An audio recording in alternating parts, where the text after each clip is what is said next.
Halo teman-teman, salam satu frekuensi. Nah teman-teman, kembali lagi bersama saya Daniel dalam catatan Daniel.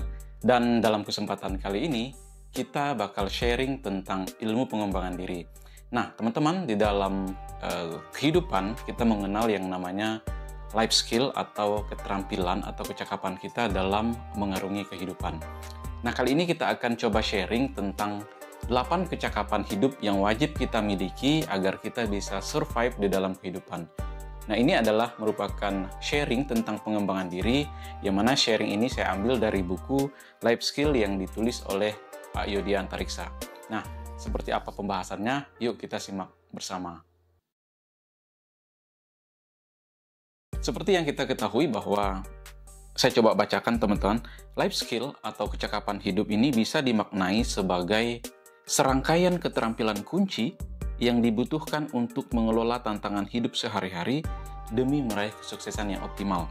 Nah, life skill ini merupakan serangkaian kecakapan yang untuk terus gigih berjuang agar impian hidup kita indah dan benar-benar menjelma menjadi kenyataan. Jadi bukan terus menggantung atau bukan menjadi hayalan semata.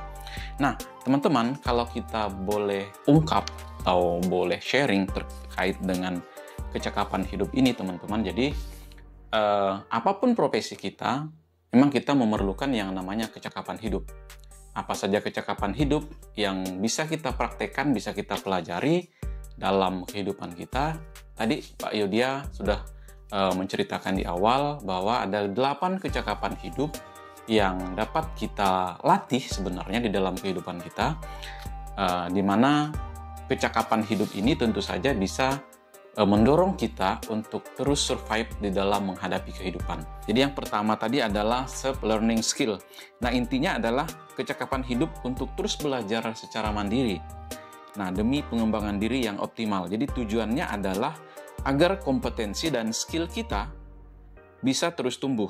Jadi harapannya kemudian adalah peningkatan kompetensi ini bisa membuat nasib dan level kemakmuran kita tumbuh secara signifikan. Nah, jadi seperti itu teman-teman. Jadi bagaimana kita mampu untuk terus belajar secara mandiri agar kita bisa mengarungi kehidupan.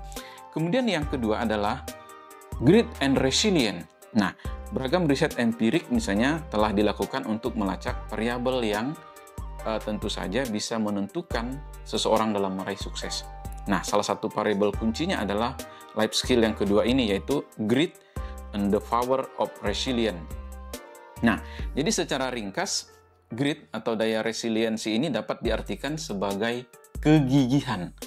Nah, jadi ulet dan punya daya juang untuk terus melakukan aksi atau action demi terwujudnya impian yang telah dicita-citakan. Nah, jadi ringkasnya grit ini adalah sejauh mana Anda dengan gigih melaksanakan serangkaian aksi atau action yang sudah direncanakan dengan tuntas dan penuh disiplin, dan sejauh mana kemampuan kita untuk terus bergerak. Nah, apapun halangannya, dengan resilient tadi kita terus bergerak. Kemudian life skill yang ketiga adalah creative problem solving. Nah, jadi life skill yang ketiga ini tentu saja bagaimana cara kita menyelesaikan pekerjaan kita sehari-hari, tentu saja dengan cara-cara yang kreatif, baik di dalam pekerjaan kita maupun di dalam bisnis kita. Kemudian yang keempat, teman-teman, kalau kita mau lanjutkan, yang keempat ini adalah personal productivity skill. Nah, life skill yang keempat ini tentu saja kecakapan yang dapat kita gunakan untuk menjalankan beragam teknik dan strategi agar kita mampu menjadi insan yang super produktif. Nah, jadi biasanya orang banyak menunda pekerjaan karena merasa deadline masih lama. Nah, mereka baru sadar ketika waktunya tinggal 1 hari. Atau dulu kalau kita semasa kuliah, ada yang namanya SKS atau sistem kebut semalam. Nah, jadi orang dengan tipe personal productivity skill ini tidak berpikiran seperti itu atau tidak melakukan hal seperti itu, teman-teman. Kemudian yang kelima adalah mind management skill. Nah, jadi mind management skill ini atau manajemen pikiran ini adalah sebuah upaya untuk melatih dan menciptakan mindset positif dan mentalitas optimis.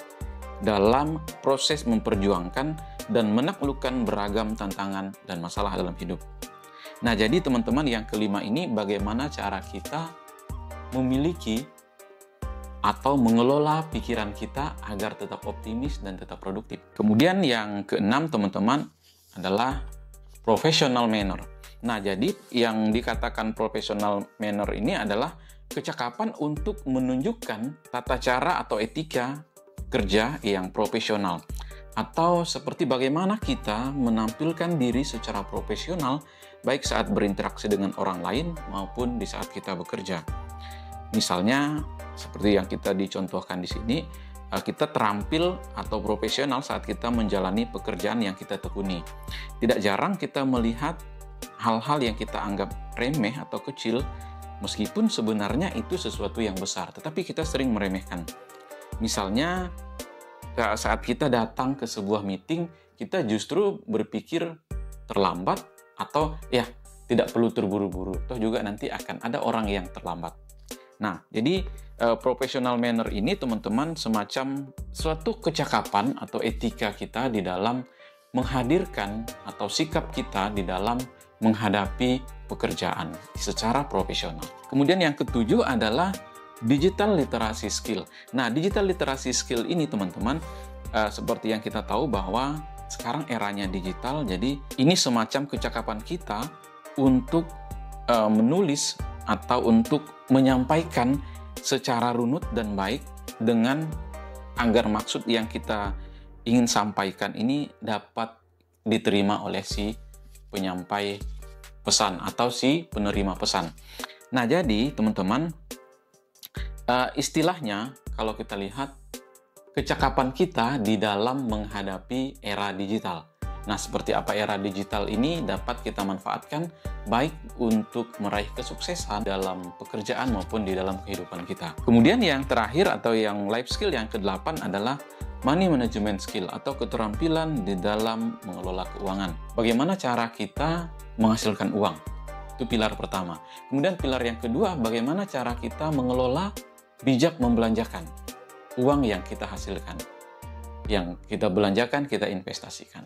Dan pilar yang ketiga adalah bagaimana cara kita membelanjakan uang kita secara cerdas. Jadi itu teman-teman ada 8 life skill atau 8 kecakapan hidup yang bisa kita manfaatkan di dalam meraih kejayaan atau kesuksesan di dalam hidup.